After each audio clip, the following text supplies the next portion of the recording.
one night of shame, one cursed ring, and a pastor who mistook the devil's gift for a blessing from God.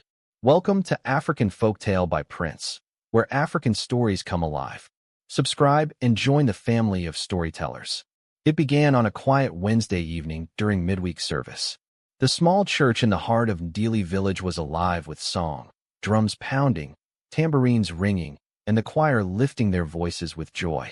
Pastor Nero stood at the pulpit, his face glowing with sweat and devotion.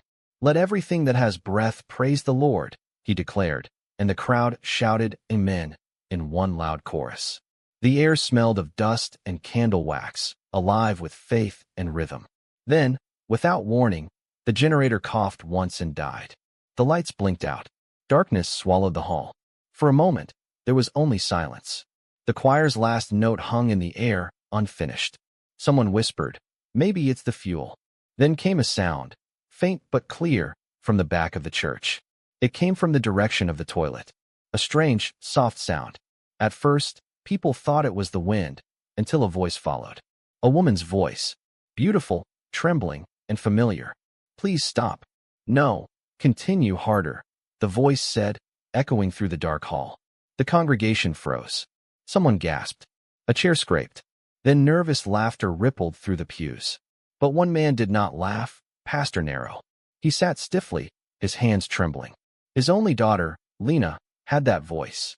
Slowly, as whispers rose, he stood and began walking toward the toilet. His steps were heavy, his breath uneven. Every eye followed him. He pushed the toilet door open, and what he saw nearly stopped his heart. Inside the small toilet, the flickering light from a dying torch revealed a sight that tore through Pastor Nero's soul. Lena, his daughter, the pride of his heart, stood pressed against the wall, her face flushed with shame. And beside her was Toma, his most trusted assistant, the young man he had raised since boyhood.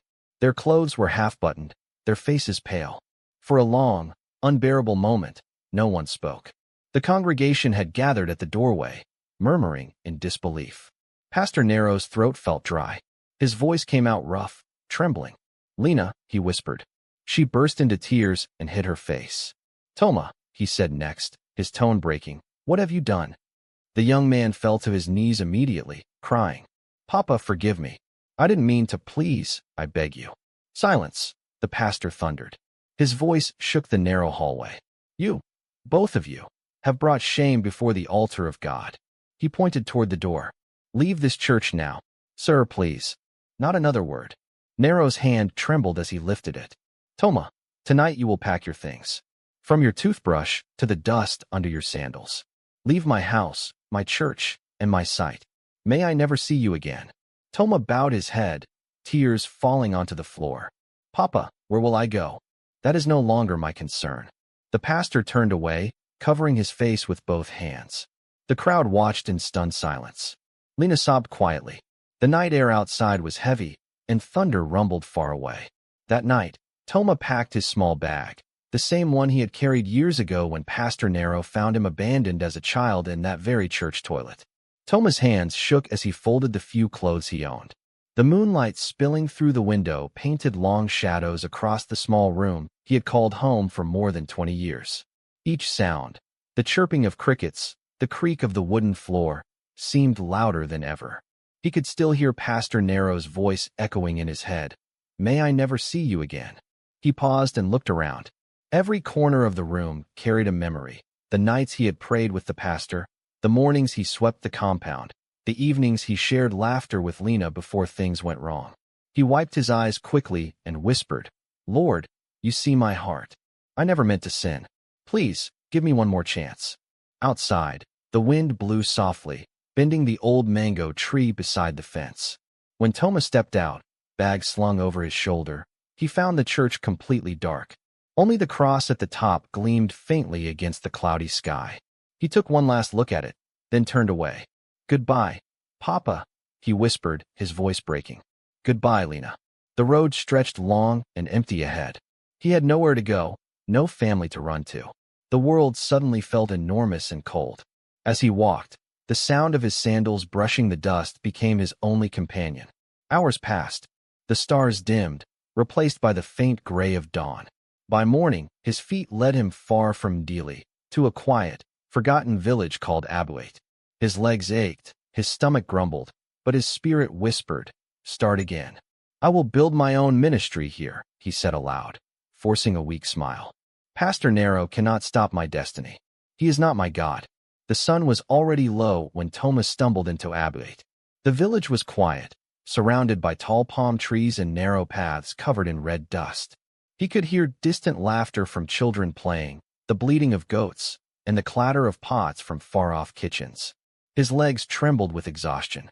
"Maybe I'll find somewhere to rest," he muttered, scanning the small huts scattered across the landscape. As he walked, he saw an old woman sitting on a wooden stool by the roadside. Her wrapper was faded, and her hair, streaked with white, hung loosely over her shoulders. Yet her eyes were sharp, too sharp for her age. When she looked up, Thomas stopped. "Good evening, Mama," he said respectfully. "Please, is there any hotel or lodge in this village where I can rest?" The woman's lips curled into a faint smile. "A hotel?" she asked softly. Her voice was calm, but carried something strange, like a whisper of wind through dry leaves. "No, my son. We have no hotels here. Only homes and hearts." Thomas sighed. "Then I'll sleep outside tonight. I'm a pastor. I just arrived, and I have nowhere to stay."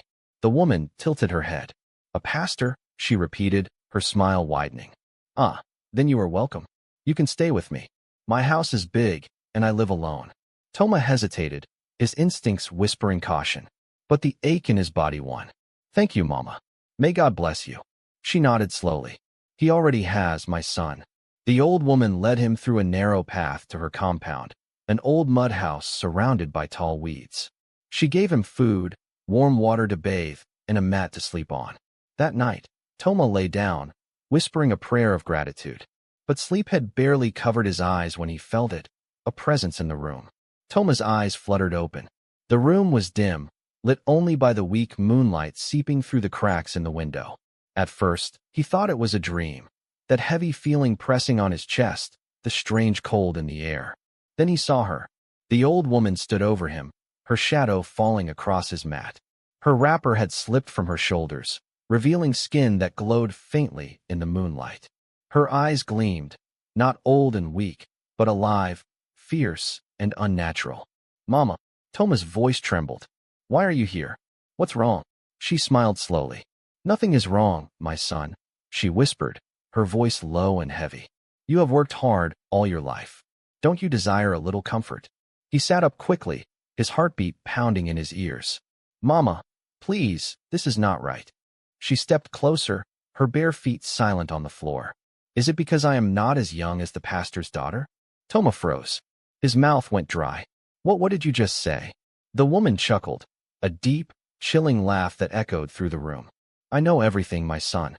I am she who saw you before you became a man." Fear crawled down Toma's spine. "Who are you?" he shouted, standing up. "What do you want from me?" She reached out her hand toward him. "Only what you already owe." Terrified, Toma shoved her away. The woman stumbled, struck her head against the wall, and crumpled to the ground. Silence. Her body lay still. Toma's breath came fast and shallow. He knelt beside her.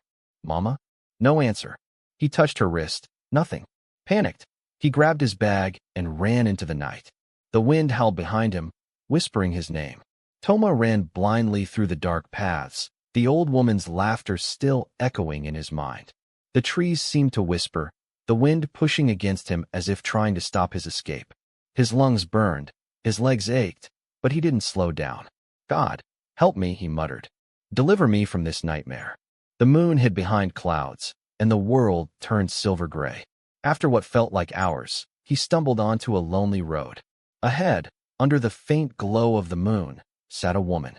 Her head was bowed, her long hair falling like a curtain. Toma hesitated, panting. "Excuse me, madam," he said softly. "Please, do you know anywhere I can find a hotel or shelter?" The woman lifted her head slowly. Her smile was strange, gentle, yet wrong.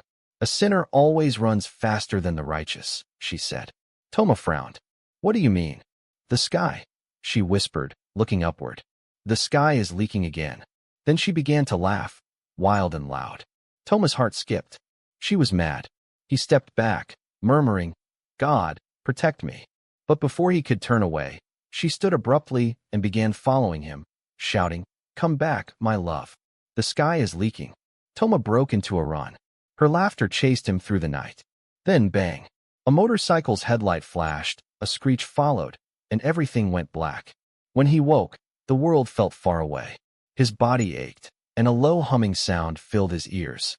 He blinked and found himself in a small mud house. Someone had bandaged his arm. "Hello," he called weakly. No answer. Then he heard it, a man's voice from the next room, speaking on the phone. "Yes, I found him," the man said. "He's young and strong. We'll use him for the sacrifice tonight." Toma's heart froze. His breathing quickened. Sacrifice? He rose quietly, ignoring the pain in his leg, and tiptoed toward the door. Through a crack, he saw the motorbike rider, tall, broad-shouldered, smiling darkly. "We'll be rich, my brother," the man said into the phone. "The elders will bless us." Toma covered his mouth to keep from gasping. He grabbed his bag, slipped through the back door, and ran again, barefoot, heart pounding. The night swallowed him whole. Behind him, dogs barked, and the faint echo of drums floated through the wind. He didn't stop running until the first light of dawn touched the hills. When morning came, Toma's strength gave out. He found himself in a deserted market. The wooden stalls were locked, and the smell of old smoke filled the air. He sat beside one, his back against a wall, and fell asleep. He woke to voices, angry, curious voices. A group of market women surrounded him, speaking in a dialect he didn't understand. Their faces were suspicious. One young woman stepped forward. "Who are you?" she asked in English. Toma stood slowly. "My name is Pastor Toma. I was robbed on my way here. Please, don't harm me." The young woman studied him, then turned to the others, explaining in their language. After some murmuring, the women dispersed, leaving only her behind. "My name is Miri," she said with a faint smile. "You look hungry. Come with me." Toma followed her through narrow paths to a small but neat house. She gave him food, clean water, and a mat to rest on. As the evening breeze cooled the air, she asked, "So, Pastor, what brings you here?" Toma sighed. "God's work. I was sent to start a ministry in this land." Miri nodded thoughtfully. "A man of God, then. This village could use some light." Her words stayed in his mind long after she left him to sleep. Days passed.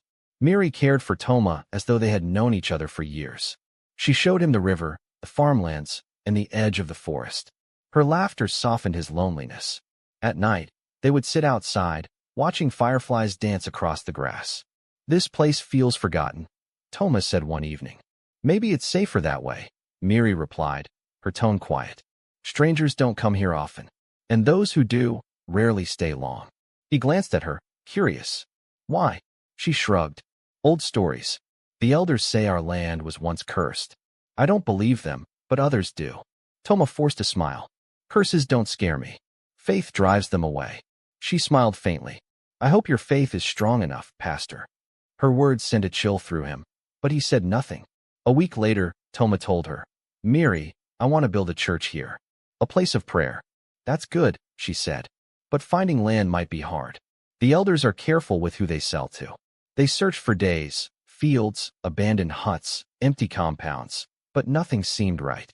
Toma's money, the little he had stolen from Pastor Nero's church, was almost gone. Desperation gnawed at him. One hot afternoon, as he wandered alone, he found it, an old, crumbling building near the cemetery. The roof sagged, but the walls still stood. "This will do," he whispered. When he told Miri, her face went pale. "Toma, don't. That place belongs to the dead. People who go there never come back the same." He chuckled softly. "The power of God is greater than any curse. If you take that place," she warned, "I won't come near you again." But his pride won. "Then so be it." Toma moved into the abandoned building. The smell of damp earth filled the air. He swept the dust, cleaned the altar, and set up a small wooden cross. "This shall be Fire of Grace Ministry," he said aloud. He prayed daily, sang alone, preached to empty benches. Days became weeks. No one came. The villagers passed by but avoided his gate. Children whispered that he spoke to ghosts. Still, Toma persisted. "Faith will draw them," he told himself. "One day they'll come." But at night, strange things happened. Whispers outside the window, footsteps on the roof, cold air brushing his neck. He ignored them at first, but fear grew in his heart. One stormy night, he had a dream. A tall woman appeared, her hair long and wild, her face hidden in shadow. Her voice was soft but commanding. "Don't leave this place," she said. "Stay, and I will give you everything you desire. Power, followers, wealth." When Toma tried to speak, she vanished. He woke drenched in sweat, heart racing. Before he could settle back to sleep, he heard a knock. Knock, knock, knock. "Who's there?" No answer. He stepped outside cautiously. The night was still. Then his foot hit something. A ring, silver and shining in the moonlight. He bent down to pick it up. As soon as he stood, he saw her again. The woman from his dream, sitting on a grave, smiling faintly. Then she disappeared. Toma ran back inside, his hands trembling. The ring glowed faintly in the dark. Then his phone rang. "Hello, Pastor," a woman's voice said. "Please, I need your prayers. Can I come to your church?" Before he could reply, another call came. And another. People from nearby villages, all seeking him. Toma fell to his knees, tears of relief in his eyes. "Thank you, Lord." By morning, crowds filled the church. Sick people, barren women, traders, all came for miracles. Toma prayed for them, and strange things began to happen. The blind saw. The lame walked. The poor prospered. Word spread fast. "There is a new man of God in Abuate," people said. "His touch brings miracles." Offerings poured in, money, clothes, even cars. Toma's fame grew. He built a bigger altar, bought fine suits, and wore the ring day and night. He forgot the old woman's warning. Mary heard of his success. She stayed away at first, but curiosity won. When she visited, she was shocked to see the crowd. "Toma," she said quietly after service, "you have truly become powerful." He smiled proudly. "Didn't I tell you?" She nodded slowly, her eyes uncertain. "Just be careful." Months passed. Fire of Grace Ministry became the talk of the nation. Even politicians came for prayers. But Toma changed, proud, controlling, unreachable. Miri became his wife, though she often felt like a shadow beside him. One day she suggested, "My husband, why not move the church to the city? You'll reach more people." Toma's expression hardened. "Never say that again," he snapped. "This land is my covenant. We stay here." Miri lowered her eyes. "I'm sorry." He walked away, muttering, "She doesn't understand. This is where my power lives." Years passed. Toma's fame grew beyond measure. He bought cars, houses, land. People called him Prophet Toma the Fire. But inside, he was restless. His wife could not conceive. Every test, every prayer ended in silence. He laid hands on barren women, and they conceived, yet his own home remained empty. At night, he would touch the ring and whisper, "Why can't you give me this one thing?" Then came the whispers, soft, low, like a voice from beneath the earth. "Everything has a price." Soon after, strange deaths began. A businessman he had healed died in his sleep. A politician collapsed days after his deliverance. Rumors spread. His miracles demand blood. Toma denied it. "These are lies from jealous men," he thundered during service. The crowd still cheered. But when he looked at his reflection in the mirror, his eyes seemed darker, as if someone else was staring back. Then one morning, Miri ran into his arms, crying with joy. "I'm pregnant." Toma froze.